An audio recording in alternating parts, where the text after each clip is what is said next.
driving. Step out here. You got a warrant for your arrest. Yeah, so it's for murder charges. This is 60-year-old Illene Gowan. She is briefly seen here leaving this apartment complex with a briefcase. This is the last time she would ever be seen alive. 911, what's the address for your emergency? So we're driving down the road to go shooting, and there is a dead body on the side of the road. Illene's body would be found 13 days after the last time she was seen on CCTV. Police believe she was entangled in a deadly love triangle prior to her murder. But over the course of the next several months, this cold case would turn out to be far more complicated and even more disturbing than they could have ever imagined. Me and her broke up. She moved in with a guy, and he tried to mess with her. And all I know is his first name's Sam. They said we told her it was a bad deal with him. Because he's telling me if the cops get behind him, he's going to run into a tree.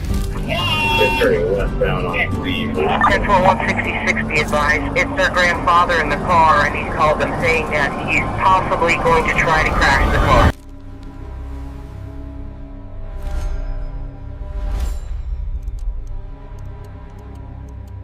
On the night of February 13, 2023, the world did not stop turning. Inside a modest roadside diner, a young woman wiped down counters, stacked chairs, and prepared to end what she thought would be just another ordinary shift. Her name was Illene Gowan, and in just a few minutes, her life would be irrevocably changed. Illene had always been dependable. She showed up early. She stayed late when others called out. She was the kind of employee every diner owner relied on. But that night, something was different. Her coworkers noticed it first. She was quieter, distracted. Her phone buzzed more than usual. Each vibration pulled her attention away from customers, away from the familiar rhythm of her routine. She checked the screen. She exhaled. And finally, she typed a response. 6 words. "Leave me alone, I'm done." It wasn't emotional. It wasn't dramatic. It was final. Minutes later, Illene clocked out, grabbed her jacket, and stepped into the cold February night. Security cameras captured her leaving Sugar's Diner at 10:47 p.m. They would never capture her again. Her family knew something was wrong. By the afternoon of Valentine's Day, police were notified, and what began as a routine missing person report soon took on a darker tone. Her car was missing. Her purse was missing. Her phone was silent. There were no signs she had planned to leave, no packed bags and no goodbye notes, just absence. As detectives spoke with Eileen's family, a critical detail emerged, one that would reframe the entire investigation. In the weeks leading up to her disappearance, Illene had been involved with 2 men. It wasn't widely known. She had kept it quiet, but those closest to her noticed the stress, the tension, the unease. She had confided in friends that she was trying to end one relationship and that the man on the other end wouldn't accept it. Investigators identified both men quickly. So basically, as you know, I talked to you on Monday. Or Wednesday, I guess, was the first day I talked to you.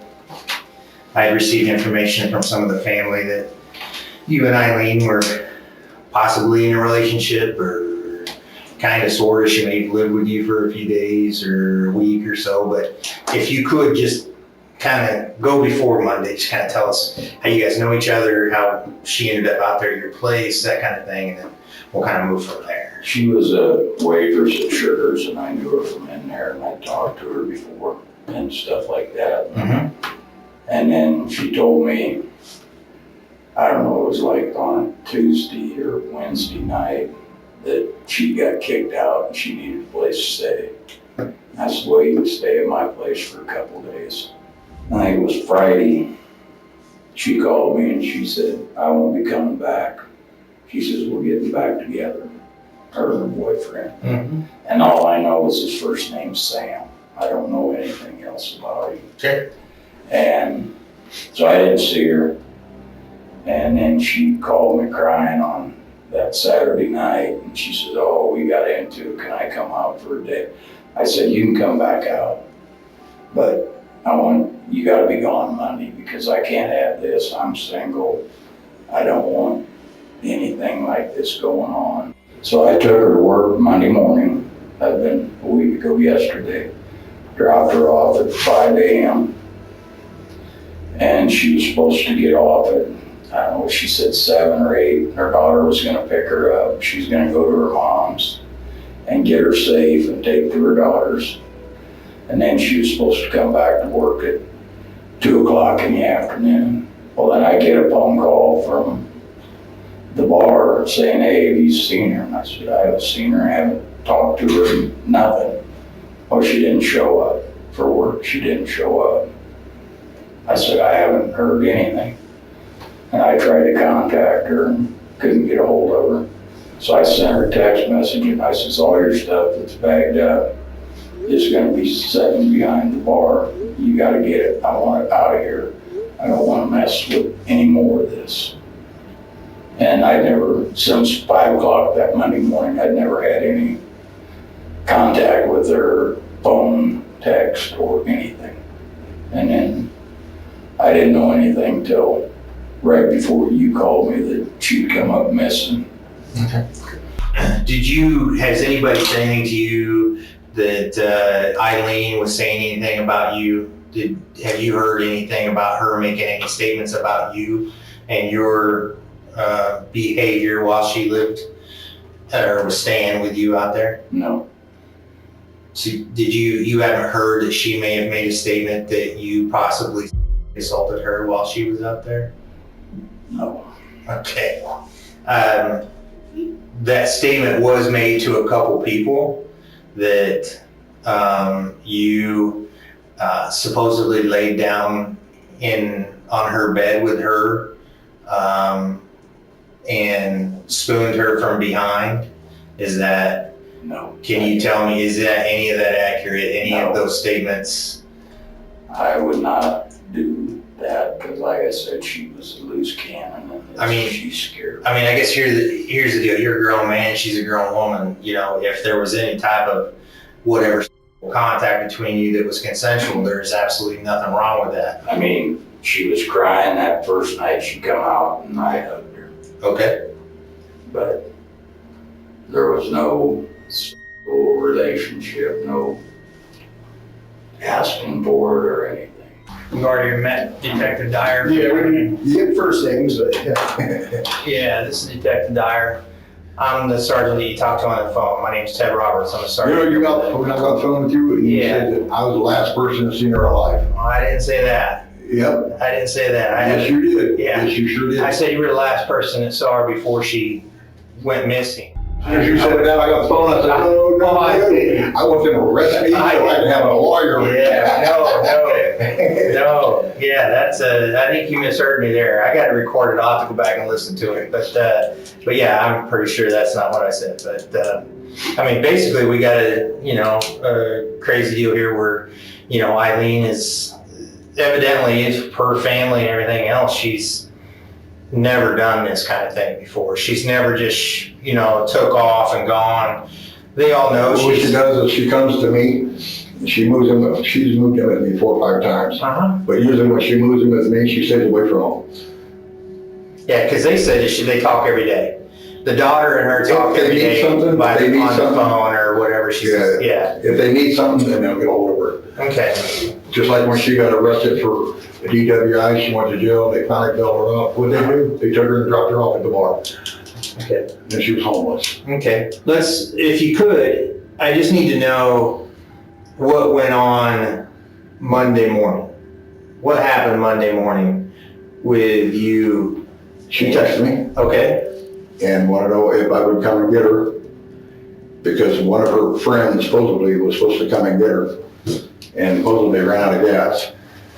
So did she tell you the friend's name or? Mm-hmm. Okay. So I got there And I said, I'll be there in a minute. She goes, don't come inside. I don't want Megan to know that we're back, or you're with me. I said, okay.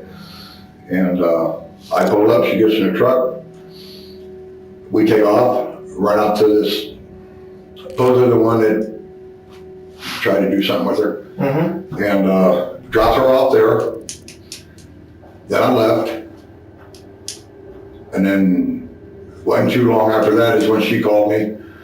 I think she was at my house knocking. You can't get in my apartment building unless you have a key to get in. But I think she was knocking on my window. I didn't look, I didn't care. I just wanted to lay down and take a nap. That's when she texted me, wanted to know if I could talk to Emmy about letting her move back in because this guy, now that's true. When? That night. The night before Monday? The night before Monday, yeah. Okay. And I don't know if that was true or not. I don't know if she was just saying that to get me to take her back or what. I don't know. Okay. And she says, please talk to Emmy, see if I can come back home. He me last night. Sam, I love you. I promise I'll quit drinking. Please give me another chance. And she says, I'm hanging out with her. And this was at 122. What's it say? And it says here, I'm hanging out with a friend. I will get a hold of you later. I'm not going to work. I'm not She was going back supposed to to be work. back at 2, right? I think 2 or 3. Yeah, I okay. can't remember. Okay. And then to go to work, go back there, they treat me like shit. And then she says, you've seen it. They have. I mean, but I can't say nothing. And then and I said, why are you telling me? Why didn't you tell me this earlier when I was talking to you? You're drunk. You're drunk, ain't you? Be honest. That's why I can't do this no more. Please, do not call me no more, text me no more. I'll be friends with you at work. And that's where she got pissed off. Said, you. Cell tower data placed one suspect near Sugar's Diner at the time Eileen left work. Surveillance footage showed a vehicle slowing in the parking lot. Waiting, investigators couldn't see who was inside, but the timing was impossible to ignore. 3 days after Eileen vanished, a driver noticed something unusual along a quiet rural road. A shape near the shoulder. Too still. Too deliberate. It was Eileen. Her body had been left miles from the diner, far from where anyone might accidentally stumble upon her. This was no random act. This was intentional. The missing person case officially became a homicide investigation. There were no signs of a struggle at the roadside, no evidence she had been attacked there, which told investigators something chilling. Eileen had been killed elsewhere and then transported. The lack of personal belongings suggested someone had taken steps to delay identification, to buy time, to create distance. Detectives returned to Sugar's Diner and reviewed the footage again. Slower this time, frame by frame. They focused on the moments just after Eileen exited the building. The vehicle, the headlights, the pause. It matched the description of a car owned by one of the men in Eileen's life. Not conclusively, but close enough to raise serious concern. When detectives brought the suspect in for questioning again, the tone shifted. This time they laid out the evidence, the phone records, the cell tower pings, the surveillance footage. At first he denied everything. Then he changed his story. He said Eileen asked to talk, that she got into the car willingly, that emotions escalated, but there were gaps. He admitted they argued, admitted he lost control, admitted he panicked, but panic didn't explain the drive, the decision to leave her by the road, the choice to walk away. Those were deliberate acts, calculated, cold. For Eileen's family, answers came with unbearable weight. Justice could not undo the loss. A confession could not bring her back. What remained was grief, in the haunting knowledge that Eileen had tried to end it. She had said no. She had drawn a boundary, and someone refused to respect it. Leave me alone, I'm done. 6 words meant to end a relationship. Instead, they mark the final chapter of a young woman's life. This case is a reminder that danger doesn't always announce itself. Sometimes it hides behind familiarity, behind insistence, behind the refusal to let go.